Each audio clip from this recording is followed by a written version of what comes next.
I, 24 male, walked in on something horrifying with my girlfriend, 23 female, and 2 friends, 23 male/female. Please help me. I've been seeing my girlfriend Laura for a year. She's fantastic, and we adore one another. I've known Jake and Shelley for 2 years.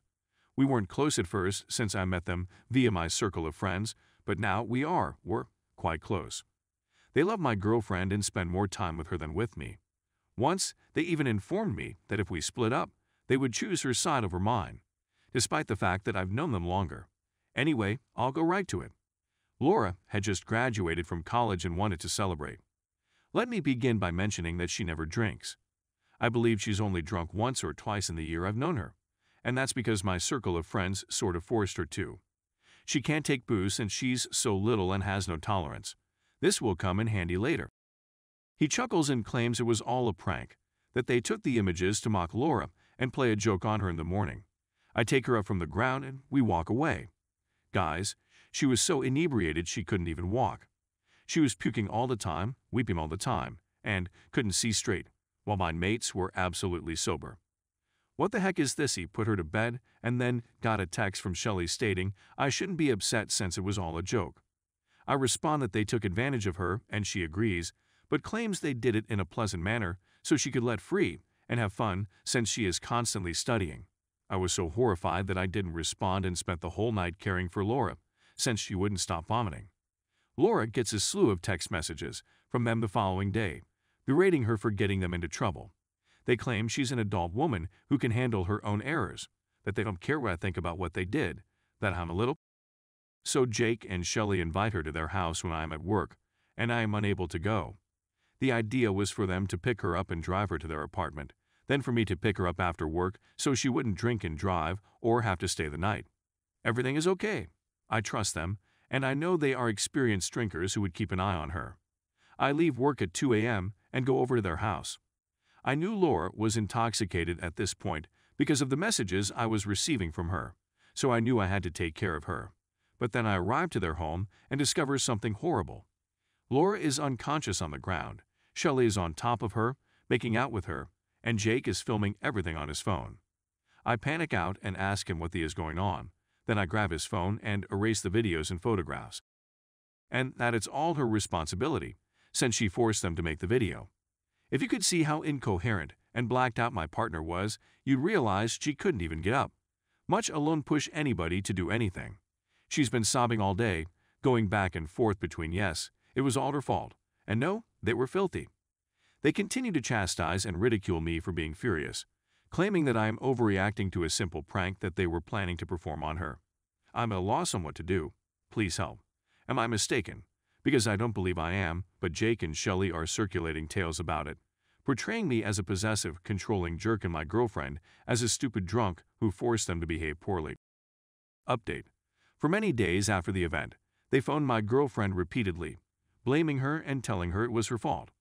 She had revealed to them that she was blackout drunk and couldn't remember anything, and they jumped on that knowledge by feeding her fake tales about what really occurred, and accusing me of lying and being a controlling jerk who just wanted to separate her from her genuine friends.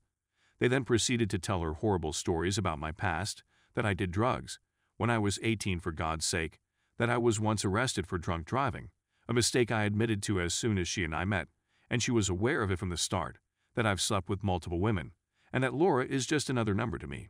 Guys, I'll confess that I used to be a party animal with a horrible history, but I'm a different guy now, and I love my fiancée with all of my heart. It stung that they were using my history against me to get her to join their cause. So I advised her to go to the police station and submit a complaint, and she consented. They flipped when she told them to stop pestering her out.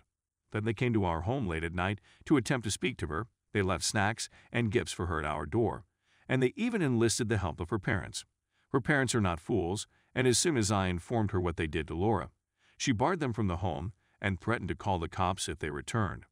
It was a bizarre situation, given that they left handwritten messages for her parents to read, marked "Love, your beloved son and daughter." Laura spent several nights in my arms, sobbing with remorse and uncertainty. After weeks of harassment, we went to the police station and filed a case. She didn't want to pursue charges. I'm working on rebuilding her self-esteem so she can do it if she ever wants to. The cops told her that she has enough evidence to bring charges against them, since she had the messages in which they acknowledged to taking advantage of her, and that if she does, they can take their phones and check for their video. I'm still not sure how it would work, but I'm not going to argue with it. Laura only wanted to submit a report so that if anything were to happen in the future, there would be a paper trail. She's thinking about getting a restraining order against them, but they've stopped and gone quiet. We have lost touch with them and any other friends who believe their falsehoods. Laura is in treatment and is gradually coming to terms with the fact that she was attacked, and I sometimes accompany her to encourage her. The most difficult aspect for her is not feeling like it's her responsibility. She brings up the fact that she was intoxicated and that if she hadn't been so drunk, it might all have been averted. It is not her fault, I constantly tell her. We'll see if she decides to pursue charges. I can't make her do anything she doesn't want to do, but I will back her in anything she decides. So there you have it. I'm not sure what to make of the chaos that ensued that night. I'm not sure why they went insane, leaving her letters in presents and attempting to contact her parents. Could one of you explain it to me? Story 2. My wife, 32 female, cheated on me, 29/male, and I stuck around, trying to determine how long is long enough and how much is enough. So I discovered out this summer that my wife of 3.5 years had been cheating on me with a coworker of hers. It had been going on for approximately 6 months when I discovered it and confronted her. After a few weeks and several chats, I decided to give it a go. I knew I loved her, and even though she had harmed me, I felt compelled to make it work. I didn't want to fail and then be sorry. We agreed she should go while we tried to make things work. There was something I knew I wanted and thought would help us all determine what we wanted. After 8 months, I can honestly say that our relationship is better than it has been in a long time most of the time. We communicate much better now, and I believe we have a stronger overall connection. The trouble is that she sometimes becomes outraged by some imagined insult and attacks me personally. She believes that my friends and relatives who are aware of what occurred, just a few are aware, dislike her, and are always disparaging her. They are not. Or if I don't do anything she wants assistance with right away, she believes it's because I don't want to be with her and begins gossiping about me, my friends, and my family. She asked me today, for example, if I could come over and give her dog a pill, since it's so huge and she doesn't enjoy doing it. I replied I could, but I needed to visit a friend's infant. She then rants about how I don't put her first and how she's going to hang out with men who are more attractive than me.